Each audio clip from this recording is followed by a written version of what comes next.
Just Mike Myers and Delbert.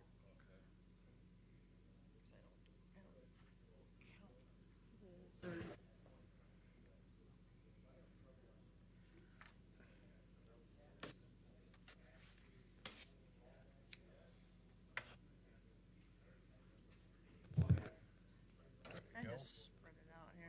Yeah, we're ready. Good evening. I'd like to welcome everyone to the East Dubuque City Council meeting. It is Monday, April 20th. I ask that you please turn your cell phones off during the meeting and please be quiet during discussions. Please stand for the Pledge of Allegiance.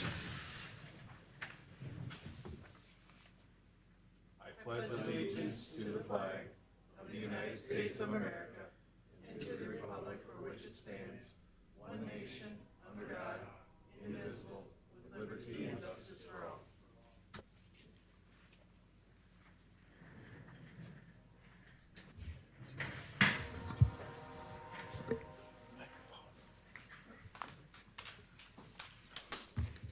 (26) Staff reports. City manager report. Thank you, Mayor. Go through it on screen here. So a little bit on the river. This is the latest flood predictions from NOAA on the river. Looks like we dodged a bullet. The water level never got high enough for significant action here, and it's projected to head down for the next week. So as far as the river levels go, Chief Hyman and I have talked about moving more from the flood committee process to a disaster preparedness model, and he's been doing things with the county on that. We're going to try to move that direction, but in the last year, since last year's flooding, we have replaced in the flats, we replaced 3 culverts through the levee and replaced pumps to increase capacity and reliability. Downtown, we opened the culvert at First and Wall Street fully and opened the ditch at Cincinnati and Jordan. And since we've done that, we've had multiple 2-inch class rains and no flooding problems. Chief Hyman, our volunteers, are going to be opening up the culvert under the railroad. We had an agreement with the railroad that they would jet out the culvert if we took care of the ditch.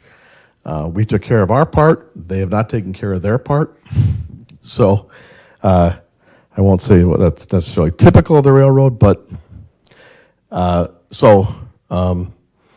thanks to our volunteers, we're going to be able to open that up ourselves using the pressure of our fire apparatus.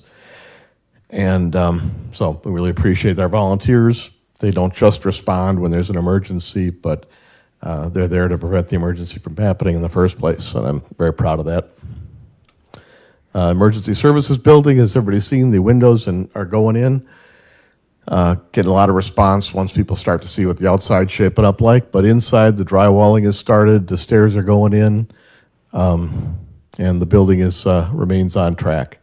For union negotiations, we have not seen any proposal from the union representing the public works and police employees. The contract ends April 30th.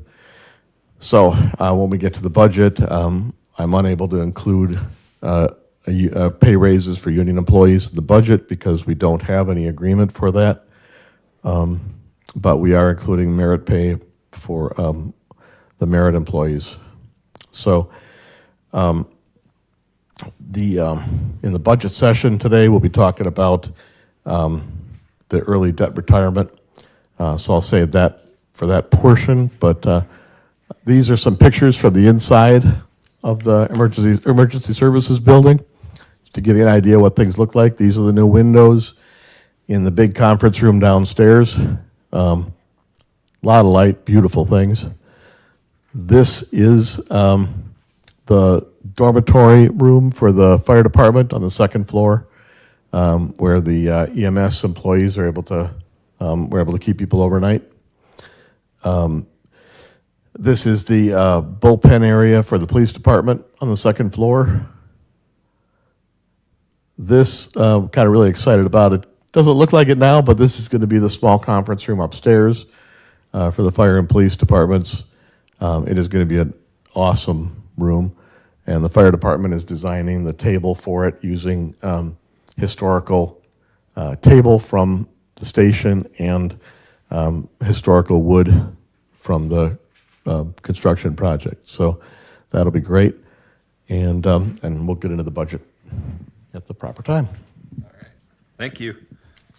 I just got a couple brief announcements. The East Dubuque citywide garage sales are May 6th, 7th, 8th, and 9th. The fee to get your sale address on the map is $5. This will be used to cover advertising expenses. Applications are available at City Hall. You can also email denise.ronick@gmail.com or text call 503-396-1961 and leave a message. Registration deadline is close of business on Monday, City Hall, 4:30 p.m. on Monday, April 27th. Your garage sale will not be included in the information if you're late. Next is Community Cleanup Day, Saturday, May 9th, down at the East Dubuque City Garage. East Dubuque residents are invited to participate in the upcoming Cleanup Day set for Saturday, May 9th from 7 a.m. till noon. A dumpster will be available at the East Dubuque City Garage location on Boat Ramp Road. We are limiting each customer to one pickup load. Several items collected at the event include fees to cover a portion of recycling, processing, and transfer expenses. These items must have stickers purchased at City Hall before the event. Electronics that have a screen of any kind will be collected at $25 per item. Includes computers, computer screens, laptops, and all types of televisions. Large household appliances will be collected at $10 per item. Includes refrigerators, washers, dryers, dishwashers, stoves, air conditioners, dehumidifiers, and microwaves. And then tires up to 420-inch are $5. Again, that is May 9th down at East Dubuque City Garage. Moving forward, Alderperson report. Bergmeyer. I have nothing to report this week. Thank you. Degenhardt. Nothing at this time, Mayor. Thank you. Fleur. Nothing. Thank you. Meyer. Nothing tonight. Thank you. Roby. Yeah, I got a couple of things. First of all, have we checked into what we're going to do on the hill for those sidewalks, if we're going to raise them, if we're going to have Travis come in and look at those? Yeah, we are going to bring in get them raised, but also we're going to do the catch basins that need to be serviced. So we will pay for the catch basins, and my suggestion will be once we've got the estimate from the people who do the leveling, that we split the cost of that with the homeowners or the property owners, because the sidewalks are the responsibility of the property owner. We have not fully engaged that in the past as per code, but I'm going to suggest that we split that cost and then we bear the cost of the catch basins. Okay. The second thing, the pump down on Menominee, that's run by that tractor. Every time we have a storm, I go down there and I see our public works, either our director or our employees, standing out in hail, thunder, lightning, manning that, watching it, I mean for hours. Someone's going to get hurt. Is there any way, I know we replaced that pump, it's a 6-inch pump, but it does not keep up down there. We have, so we did bring in WHKS to look at that and look at a redesign of it. And the problem is that the pipe that goes through the levee is not able to handle a greater capacity, and a larger pump in that pump well. All it would do is drain it faster. So you would need to have a very significant amount of work putting a new culvert through underneath the levee and putting in a much bigger catch basin for the pump. We also looked at the option of having two pumps or having sized pumps in there, but none of those options passed muster with the engineers. So that's why we have the other option. There's the culvert that goes through directly from the pump in the well, the submerged. And then there's a line that goes underneath the road that we pump through. And then the third line, when the water gets worse, is to close the road and put the line over the top. So it would be a very significant project. We do have TIF dollars. That would be a good place to use them rather than having our employees stand out there in lightning storms and wind and rain and everything else. It's not safe for them. I've been down there. I was down there several times last year. I was down there last week. And the way that lightning was striking around down there, Tony was down there, and I thought, sure shit, I was going to see that man get struck. So we need to do something. It's a safety factor, if nothing else. And if we have TIF dollars, and that is a TIF district, we're using TIF money on everything else. Let's put it to solving that problem down there permanently. Well, the solution that we're working on is to fix the ditch. If we fix the ditch, then we can redirect a lot of the water in the flats toward the ditch, which by increasing its capacity, we can increase the flow to the ditch. And take care of one of the problems, which is that a lot of folks have filled in their ditches, which is preventing the water from moving. I would rather move the water naturally to the 3rd Street ditch. But how many years is that going to take us to do? Well, it's going to be a couple of years, but if we were to do... So we're going to let our employees stand out there in lightning and rain and thunder and hail and everything else? That doesn't make sense. Well, if I was to snap my fingers today and try to do it, we still would be without that project done for probably for over a year. So is there a way that we can put the pump inside some kind of a shed to keep these guys out of the weather? Something. I mean, to get them out of that. Like I said, someone's going to get struck by lightning down there. Mm-hmm. Well, we could look at whether there's a possibility for shelter. But anything we do that makes us more reliant on kinetic, pushing water as opposed to letting water flow, is probably less secure for the city in the long run. So I think the long run solution has to do with the ditch. Well, and that's fine. I just think we have to do something to get our workers out of the mainstream storms. I mean, that's not good. Like a pump house or something? Yeah, just something that maybe we could put the pump into, that they can go into the pump house and monitor. I mean, these guys are out there in rain gear and everything else. And the rain is one thing. It's when the other night when it was lightning the way it was, nobody should have been outside in that storm. Okay, well, we can look at whether there's opportunity for a shelter out there. Okay. I don't know what Tony thinks of that, but I was a little agitated the other night. Some type of shed would be nice to stand in. Because that 6-inch does not keep up at all. When we have a big rain, we had to go down and start the 4-inch pump to help it out. And I've seen him down there last year several hours. I would drive by several times, and he'd be over there with his flashlight looking down in there, and I didn't think it was safe then. Okay, well, we'll take a look at a shelter. Okay. That's all I have, Mayor. Thank you. Taylor? Nothing tonight. Thank you. City Attorney Hess? Nothing to report, Mayor. Thank you. Police Chief Kovacic? Thank you. Public Works Director Van Osteren? Nothing to report tonight. Thank you. Fire Chief Heim? Nothing tonight. All right, thank you. Moving forward, 26-0418, speakers from the floor. There are none noted this evening. We'll move forward, 26-0419, consent agenda. Still move. Second it. Roll call. Bergmeyer, Aye. Dagenhart, Aye. Fleur, Aye. Meyer, Aye. Roby, Nay. and Taylor. Aye.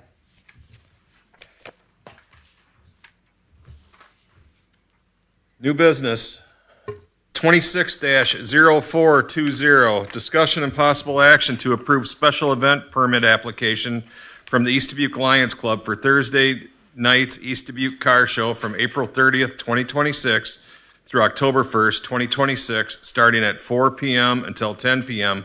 with street closure from 7 Cincinnati Avenue to 198 Cincinnati. So the operation of it appears to be the same as past years, with the Lions Club doing the work. So there's not going to be any alcohol on the street, sold on the street like they have been in the past?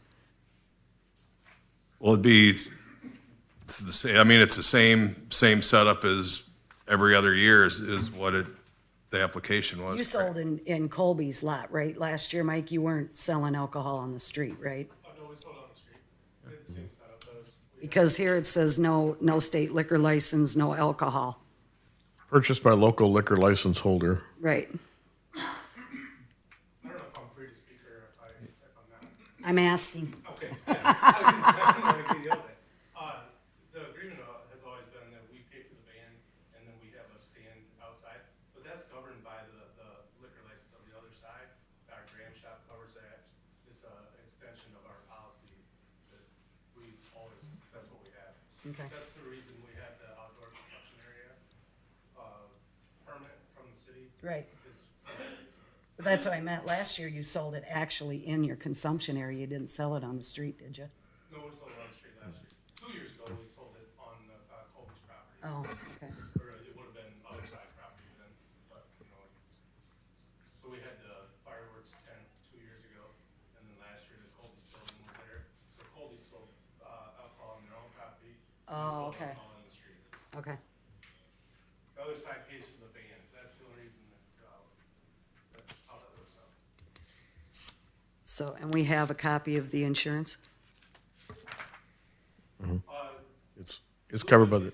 We're sending it to, I know that they email it over. Yeah. I don't have a copy. I know it goes to Ben Anderson and then to the city, so Okay. it was in the works.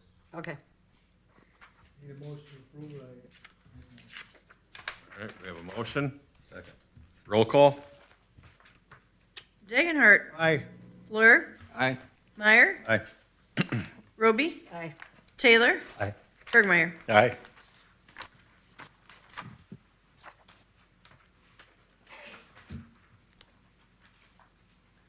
Twenty-six 0421, discussion and possible action to approve emergency service building payment number 6 in the amount of $293,474.88 for Tricon General Construction.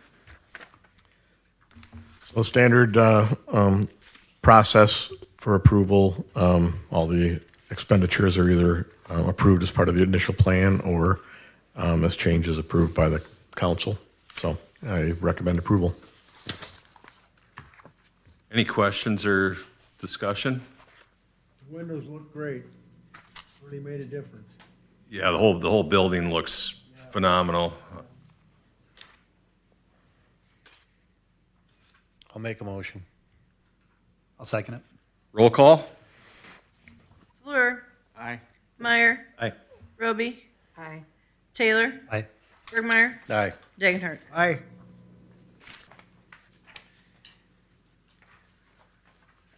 Twenty-six 0422, discussion and possible action to approve 2027 fiscal year commercial facade improvement award program application packet. So this is the same as the application packet for last year's award period, with it running from approval to September 1st. Everything has to be completed by September 1st. And we are proposing lowering the amount from a $30,000 match to a $25,000 match. Part mainly in response to the fact that we want to let people know that this is something they should be taking advantage of sooner than later, and the people who took advantage of it last year get a little bit extra benefit over the people who are applying for it now.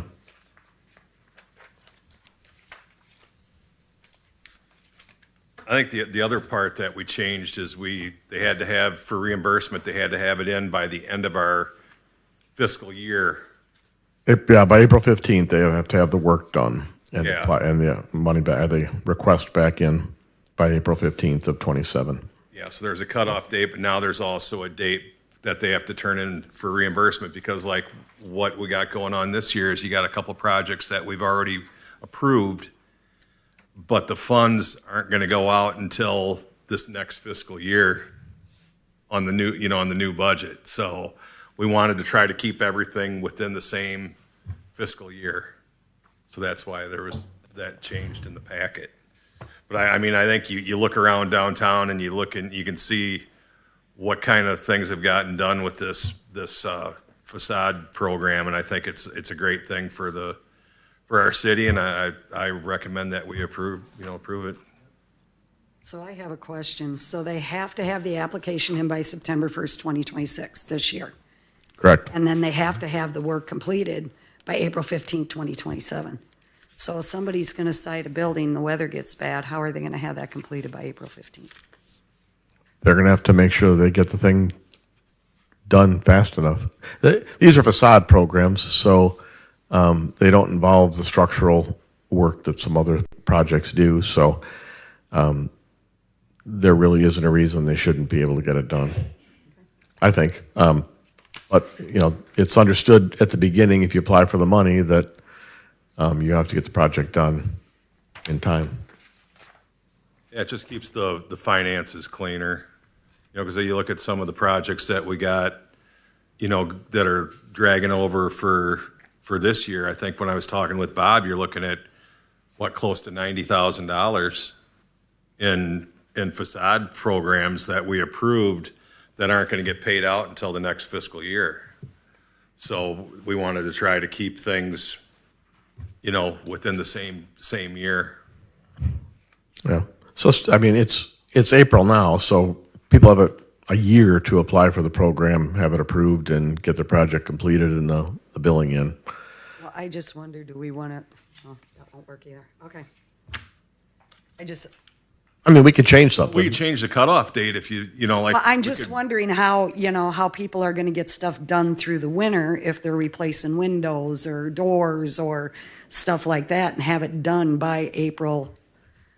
Would we be better off starting our program in April for approval, have it approved from September to April, and then have it done by September? Just switching those dates around, that gives them all summer to do the project. But I would argue they have the whole summer to do it now, because they could put in the application in May, and they would have a year to complete the project. Okay. I mean, nothing says just because I'm there's just a reading it deadline. wrong, I guess. No, just because the deadline is September 1st. Right. But we want them to do everything about the project has been trying to get people to improve their facades as soon as possible. So the incentive is to move as fast as you can, getting your application in and getting your project completed. Okay. I know there's property owners that are waiting for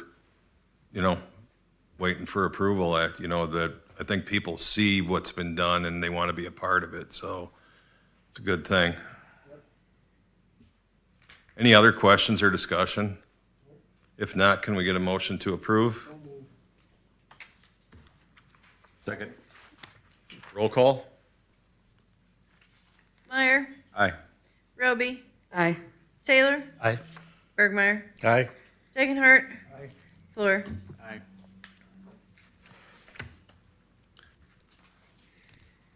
(26-0423), discussion and possible action to approve an ordinance adding assistant chief of police position. Okay. So this one seems like more than it is. When the current budget, when the current contract was completed, it included language that included the assistant chief position within the contract, the union contract as a union member, through the term of this contract. And it has specific language. It says at the end of this contract, the assistant chief position is no longer a union position, but moves out. So that creates a little bit of limbo, because we don't have the other positions that we have that are outside of the union, are stipulated in our ordinance, in our code. So this just puts that into our code. The advantage of having that position outside of the union is that union members are prohibited in most cases from certain disciplinary action and things against other union members. So since this is a management position, it makes more sense to have it outside of the union. And that's what the union contract says. So this just creates the code to create the position in the code. As you know, we already have the person in the position, Cody Lang.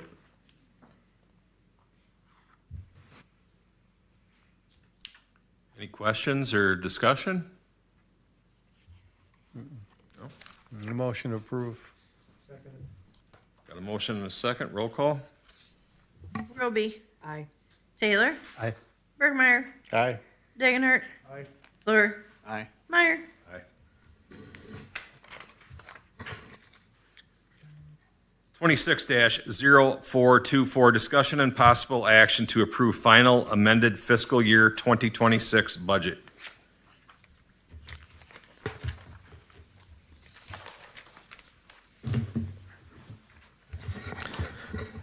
So in front of you, you have the blue section on the spreadsheet, which includes the budget as proposed in the first column, the updates at 6 months, the updates at 9 months, and then the final update.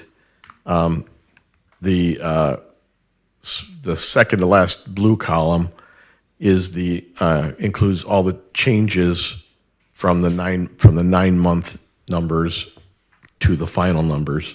So you can see which things are new numbers. And then the final column in blue is the proposed 26-27 budget, which is undergoing its review period at the City Hall on the desk there. So we are not acting on the proposed budget because we can't legally act on that. We can discuss it, but we can't act on it at this point. So all we're trying to act on now is updating the current budget for the changes that we have. So the numbers should be pretty close by this point, being that we're kind of at mid-April. So hopefully my projections are better by the time we've got 11 plus months of activity in.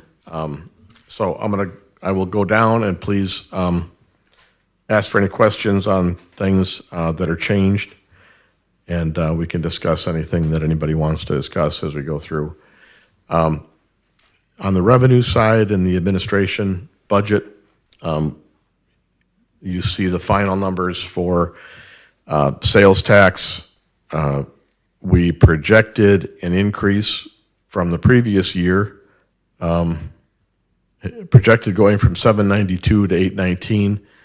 I think our final is going to be that $971, roughly $1,000 of sales tax for the year. So significant increase there. The cannabis tax, we took in $406,000 the previous fiscal year. I projected $528,000 for the current fiscal year, taking just pretty much a wild guess because we didn't know what it would be going from 1 to 3. I think the revenue is going to be more like that $588,000 number that's in the budget. Moving down, so please jump in anywhere. I'll just keep talking until somebody stops me. Moving down to the training line, one thing that we've been doing with the training, our CPA we've backed off on the need for the CPA oversight. We still have that contract, but the CPA that we have is retiring.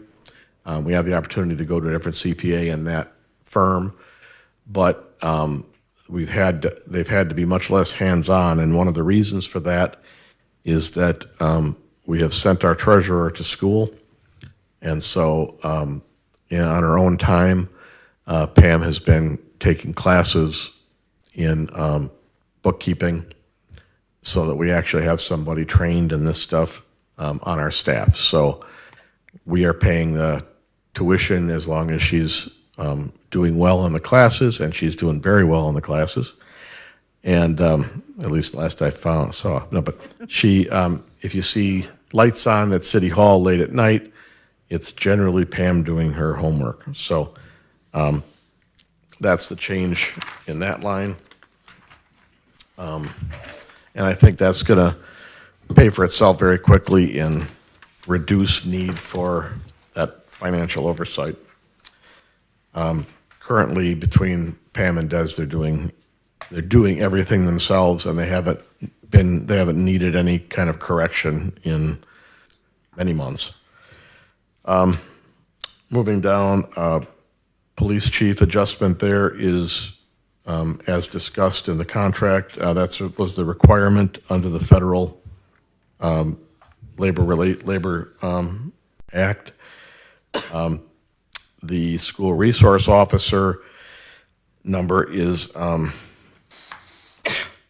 comes into play with the school resource revenue. This is the last year for the revenue from the donation, and so as such, this will be the last year that we have a full-time school resource officer, and we're working on an agreement with the school district to be able to provide them services after this agreement is done.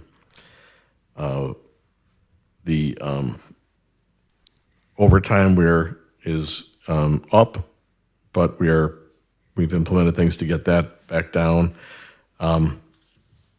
And that's just one of the lines that, as we've been training officers, our officer last summer, that line went high, and you can see it's being projected to come down in the next fiscal year.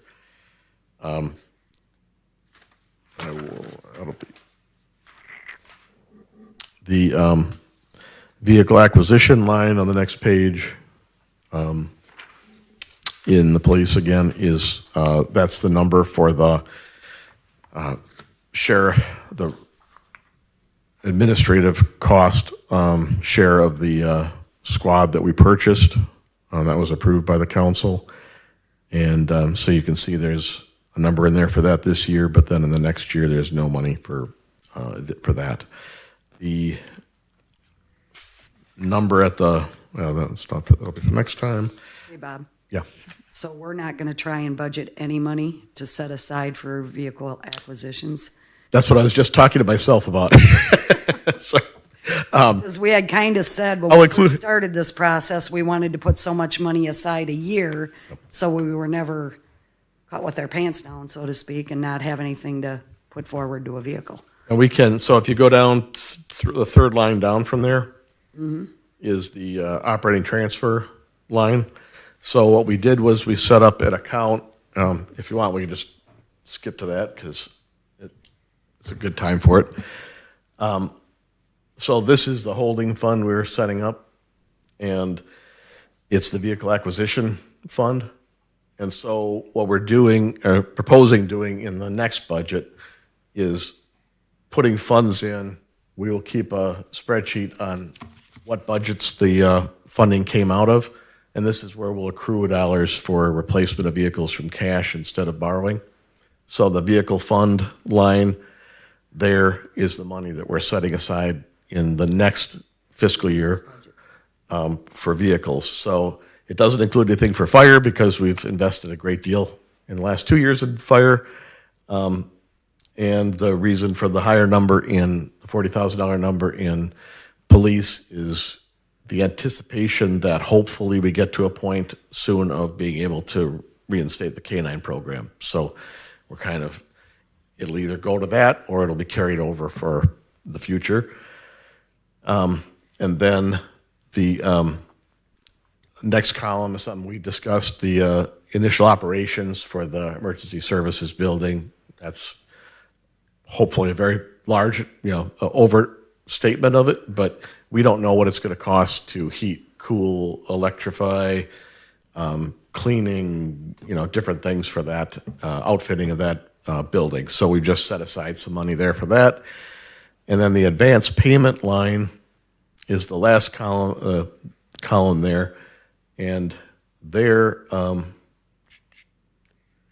what we're proposing is that $326,000 number in that line is the money necessary to, here we go. So last fiscal year 25, we paid off the city hall mortgage early. In the next budget, I'm proposing that we pay off the Vector truck, the sweeper truck, and the fire truck, the 3-year loan on the fire truck early. And so the funding there will reduce, so that would require that $435,000 number. 110 of that is already in the line for the fire truck payments for the coming year, so it doesn't have to be added. So that's where that $326,000 number comes from. Additionally, the ambulance is paid off this year. So in this next fiscal year, the proposal is that all of our market rate loans will be paid off early and put aside.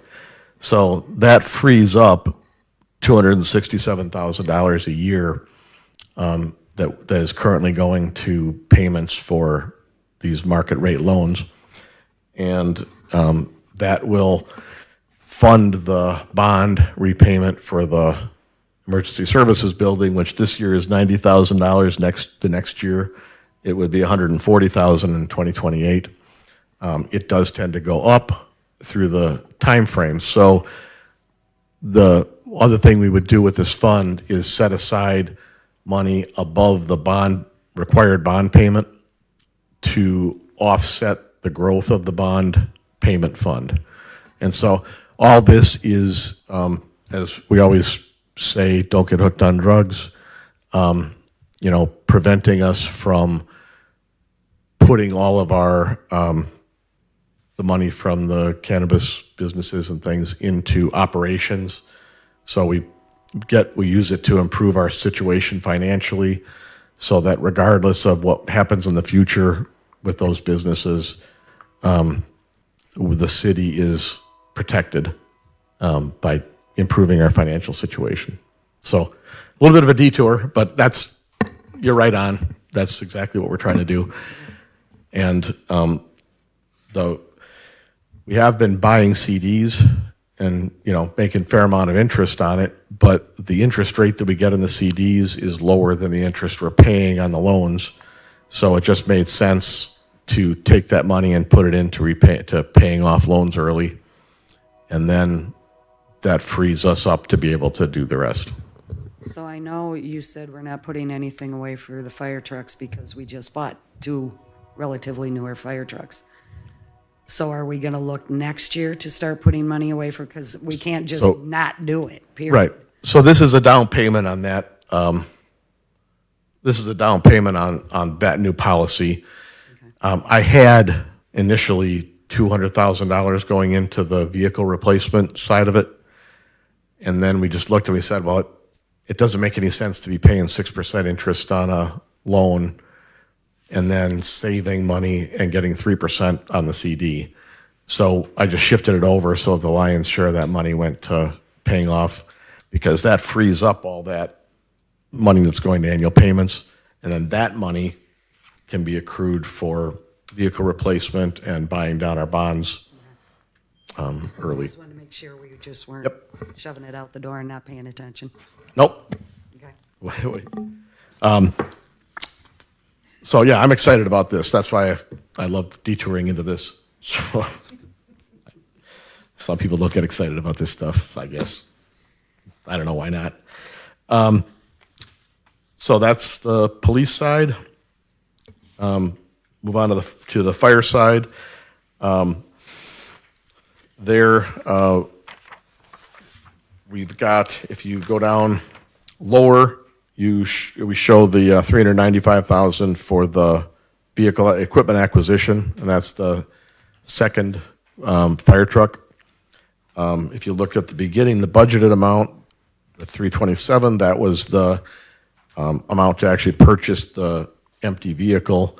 But if you take that $395 and then you look up at the donations line, toward the top of the fire section, there's $66,000. We had budgeted $15,000 for donations, and they actually took in $66,000.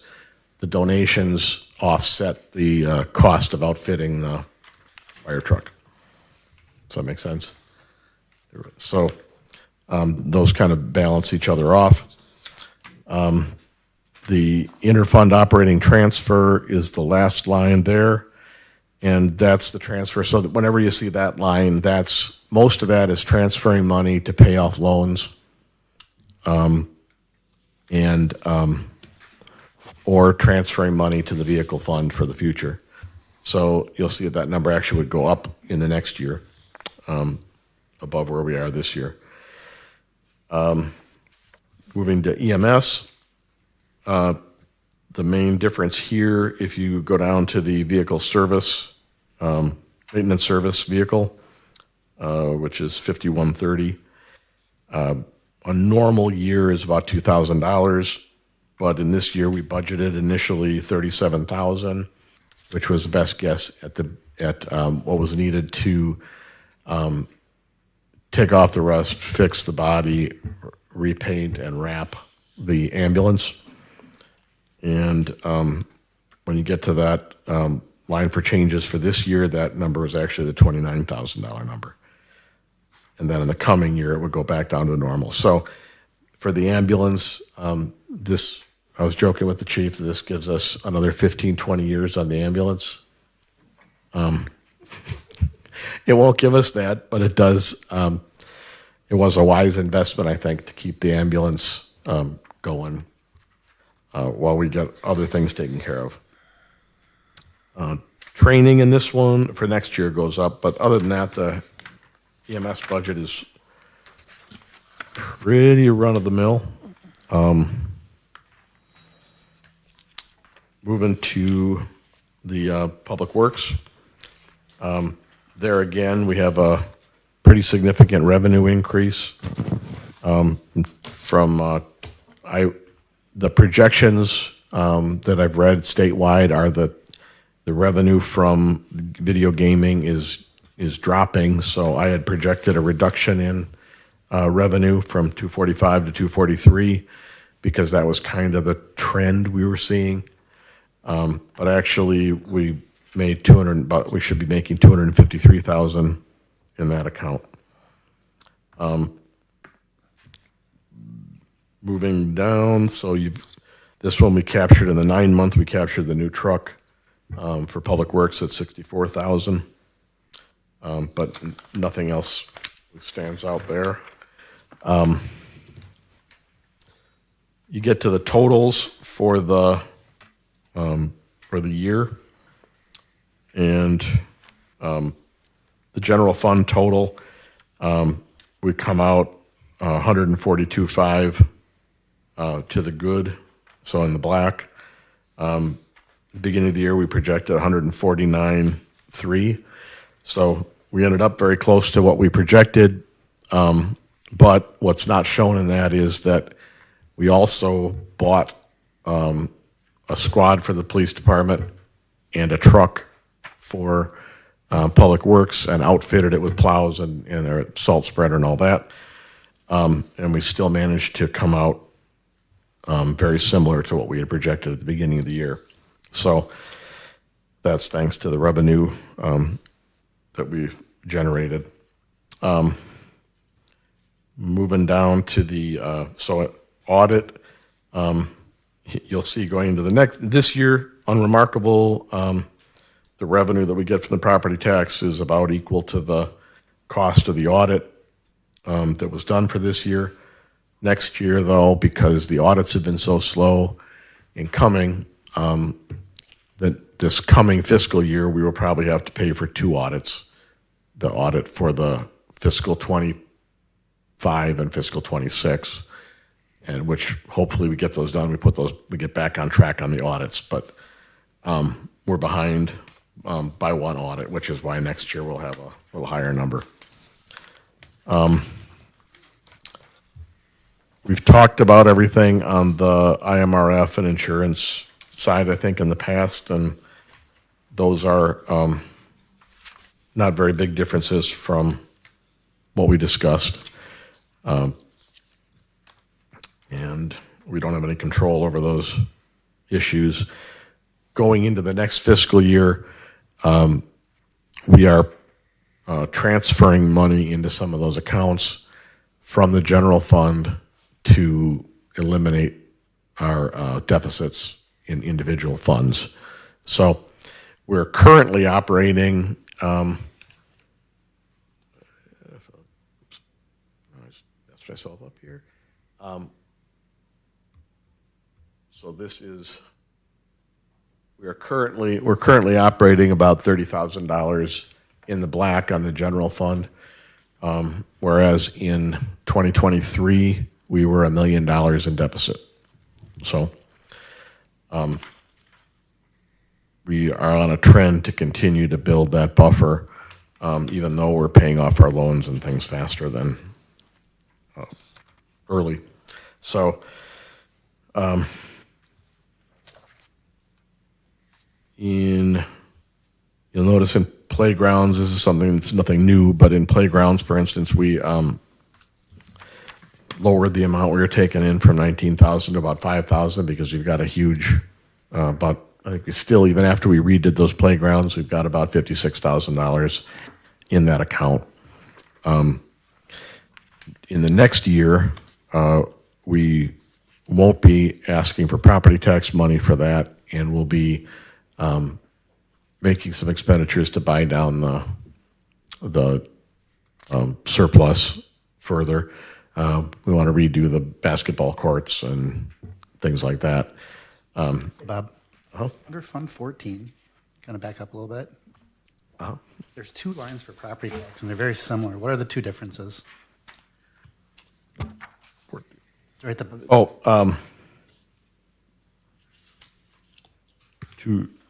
It's like the first line under Fund 14, and then the fifth one down. We'll say property tax. One's 19,377. One's 19,422. I don't have a page number, but They're numbered the same too, 3110. yeah. Are you talking about the, It's under oh, Fund you're talking about 15, right? It's about 14. 14. 14. It's in 15, it's 15, 25, 31, 10. Yeah, sorry, it's 15. Yeah, okay. Yep. Okay, so that one, one of them is Gramercy Park, and the other is the playgrounds, Gotcha. and they both come under that parks top line. The Gramercy Park amount we just passed through, so we give the Gramercy Park Board that $19,000 number for their operations, and then below that. So the amount that comes in is that 19,000 in the parentheses. The amount that goes out is the same 19 that goes to the Gramercy Park Board. And then the next property tax down is what's $5,000 in this budget.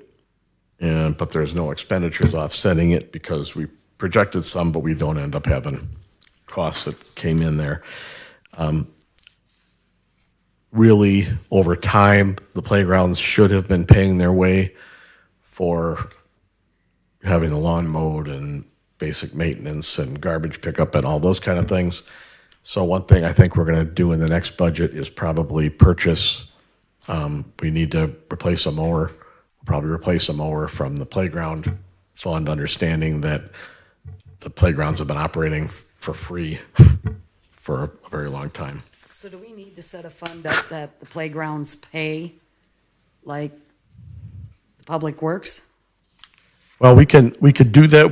We can take the interfund operating expense, and we could transfer money directly to have them pay, but it's a question of whether the juice is worth the squeeze, because when they go out to mow, they're going out to a part of the city to mow, and they're mowing the levee, and they're mowing and so to try to break it out, it might be more work than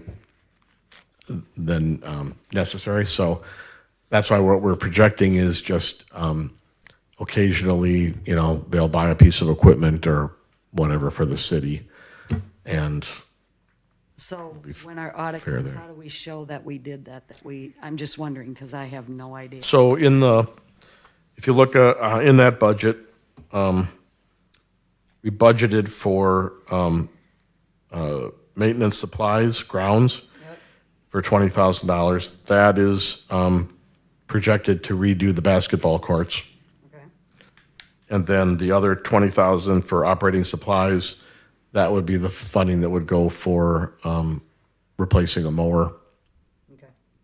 And so that would all be available for the audit. It would all be, the invoices and things would be shown Okay. there. That's what But, I wanted to know. I yeah, didn't but know we how could to do it, we could do it that way, or we'll talk to the CPA, but we could do it by taking that 20,000, doing an interfund operating expenditure and transferring the money over to Public Works and purchasing it there.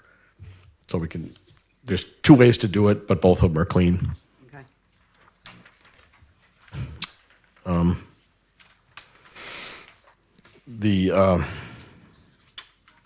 Going down the line for the motor fuel tax, Fund 17, we are currently buying that one down, so you'll see that, and the thing that's hard in this one is, if something is a negative, is in parentheses, it's actually a positive.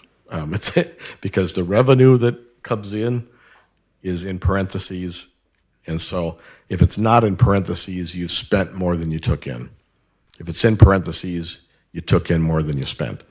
So if you look on the Fund 17, the motor fuel tax, we spent 77.6 more than we took in.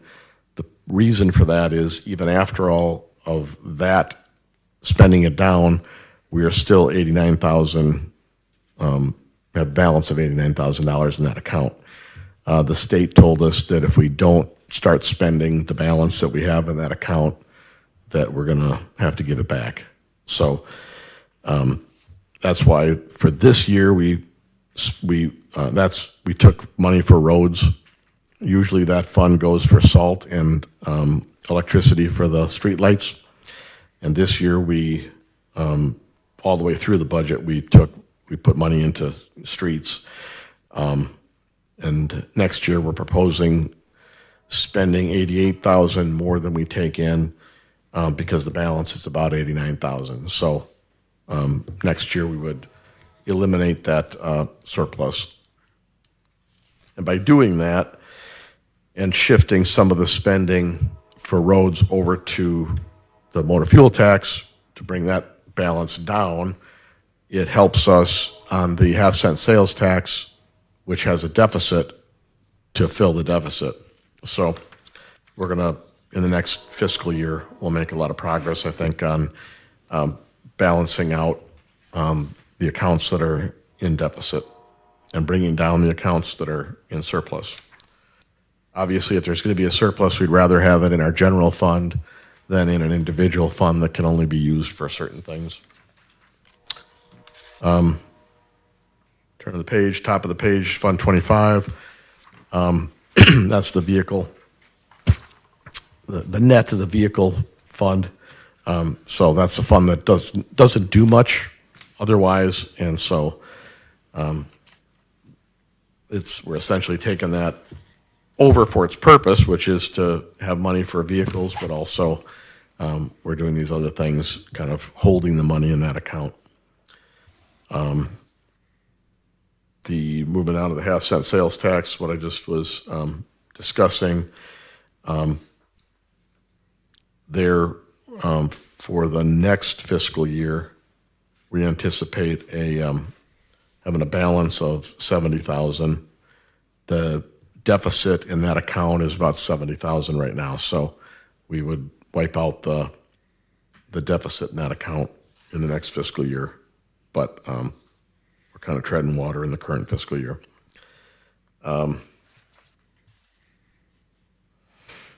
And next is the of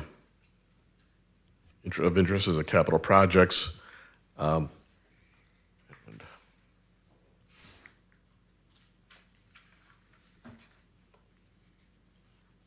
come on, here we go. So this is the capital projects fund up on the screen here, and this is kind of what we've been discussing. I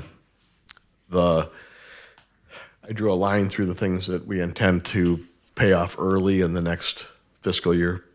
And so you can see the the sweeper, the ambulance has its last payment. The Vector truck is a $73,000. The fire truck would end at the end of the year, but we have the cash to be able to pay it off ahead of that to save interest. And then you have the bond coming in at $90,000. And then the lower ones are the Oxford water and sewer payments, which is $10,000, $11,000 a year for those. But those are low interest loans. Those are plus or minus of 1%. They go from 0.9 to 1.1, I think. And so those are funds you really don't want to pay off early.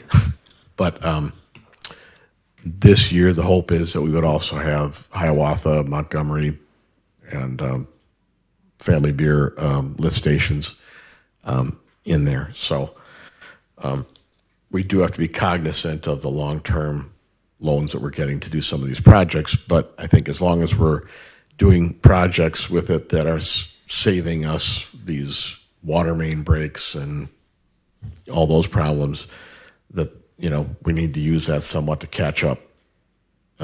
But by paying off our stuff early, we're being responsible that way. So, I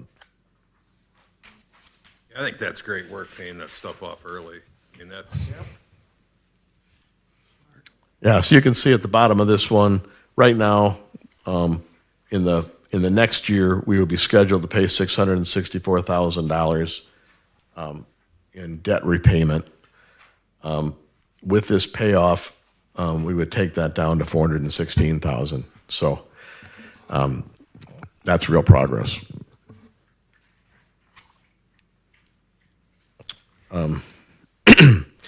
Moving on to the TIF. I think everybody recalls that because of the emergency services building and the other activities going on downtown, the spending has come overwhelmingly out of the downtown TIF, but the revenue's coming into all three. The balance in TIF, in the three TIFs combined, goes from, in the current fiscal year, from about 1.8 million to 1.26 million. And in the next year, the numbers just came out from the county, and we're set to get a $705,000 of TIF revenue. So the revenue that we take in TIF in the coming fiscal year will put us basically right back and even a little higher than we had been for TIF. So even with all the spending we've had for TIF, we're not significantly bringing down the balance yet. But we project, given the projects that we have, and I have to make kind of broad guesses in this one, we project more agreements and more development and more infrastructure expenditures in the coming year. But this year, we did not take down that fund the way that we had anticipated, in large part because we were able to bring in the emergency services building at a level that we were able to shift over the cost there to the bond earlier than I had anticipated. Bottom of the page, ARPA is done. The last of the ARPA money went on to the Sinsinawa water main project, and so we are done with the federal government.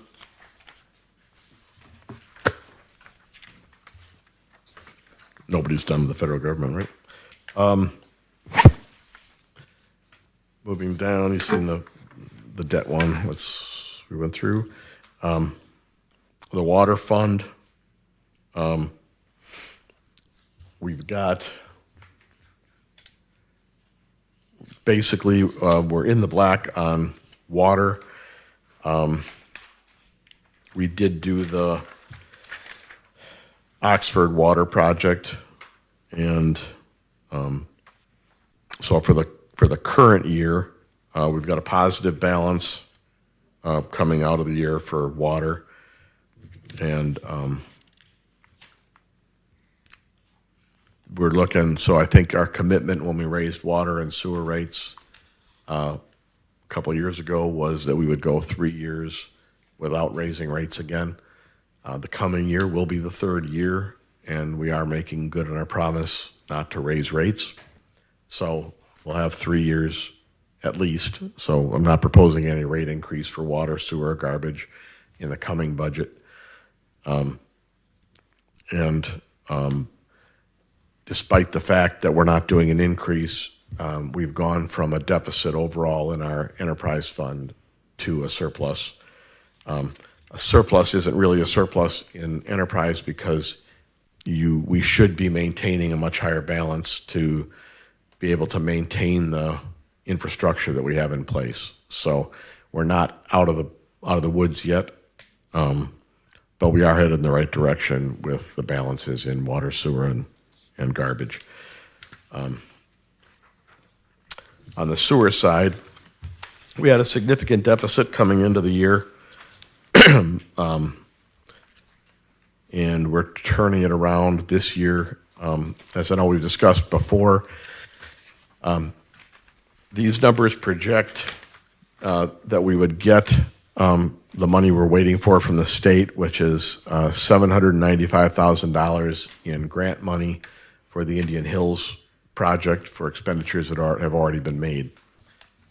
About over half of that is expenditures from previous fiscal years to the current one, when the planning was done for the different options for that. So had we not gone ahead and done the grant-only process that we did with Indian Hills, we would have lost all that money that we had spent previously. And now, the money that we take in, that $795, 350, it's not half, 350 of it is for work that temporarily is done already, and then some of it is for the oversight and the management of the grant. But a significant portion of it was the funding that went. I was looking to see if I had the number down here. Was the money that had gone for planning in previous years. So basically what that means is between the current year and the 27 fiscal year, we will take in several $100,000 more from the state in grants than we expend in those fiscal years for Indian Hills, which will flip the sewer fund from a negative to a positive balance. Does that make sense? It's kind of a weird way of thinking, but it's government. So as we move down through the year, that 795, I'm becoming less and less certain that it's going to come in before April 30th. If it doesn't, it'll come in in the next fiscal year, and it'll just beef up the numbers for next fiscal year.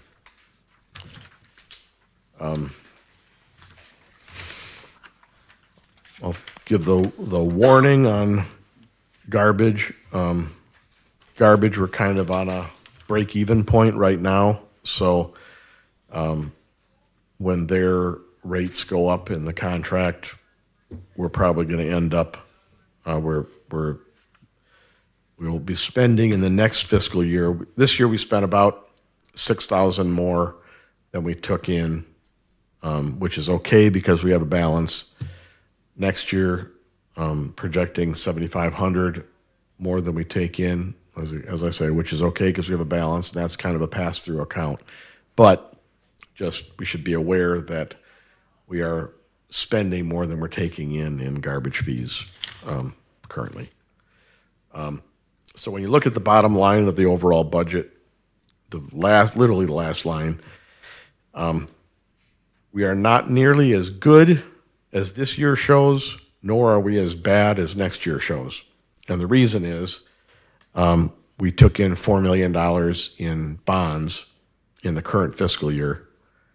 And so we show that we took in, that we're taking in $2.7 million more than we're spending.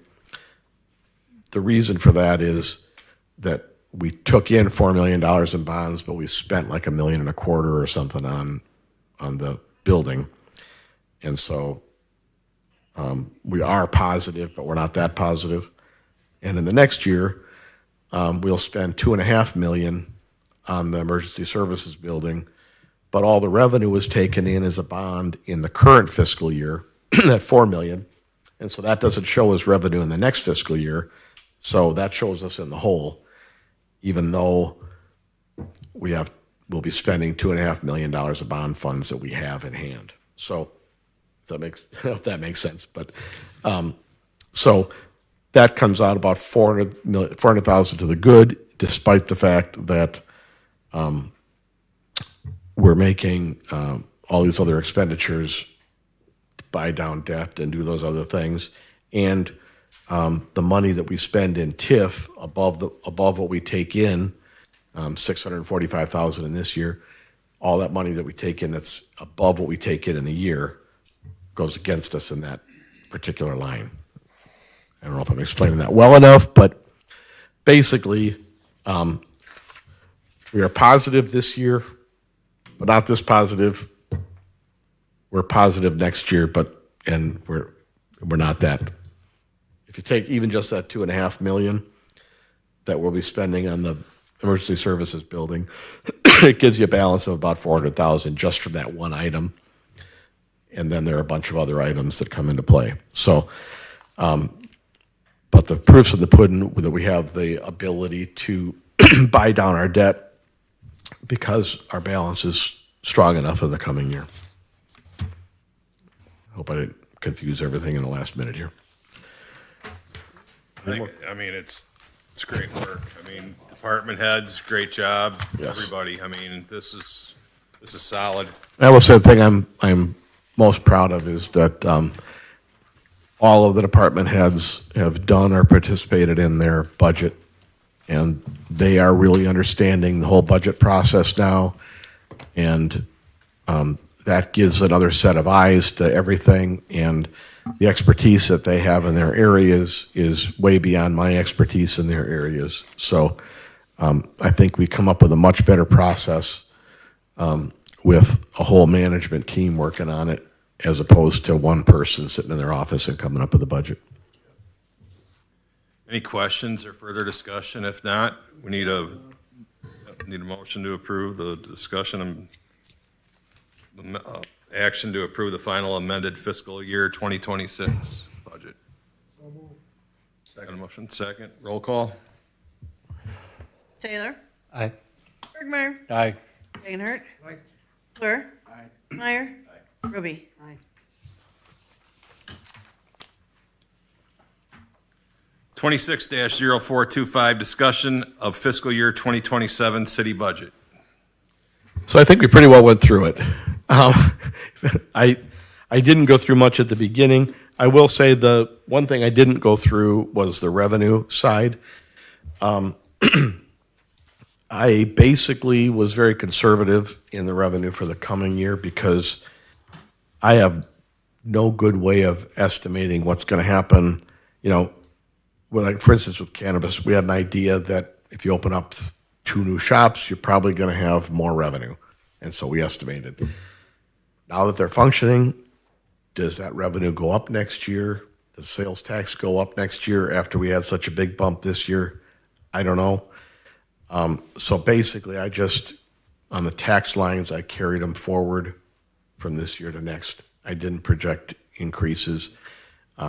It would be fair to probably, estimate at least a 3 to 5 would have been conservative, but I I basically just ran those numbers across unless I had some real reason to believe that there was going to be a difference. So I think this is a conservative budget. Any further discussion on the fiscal year 2027 budget? All right, there's no action on that. We're going to move forward. 26-0426. Need a motion to adjourn. I'll second. Roll call. Bergmeyer. Aye. Dagenhart. Aye. Fleur. Aye. Meyer. Aye. Roby. Aye. Taylor. Aye. We are adjourned. All right.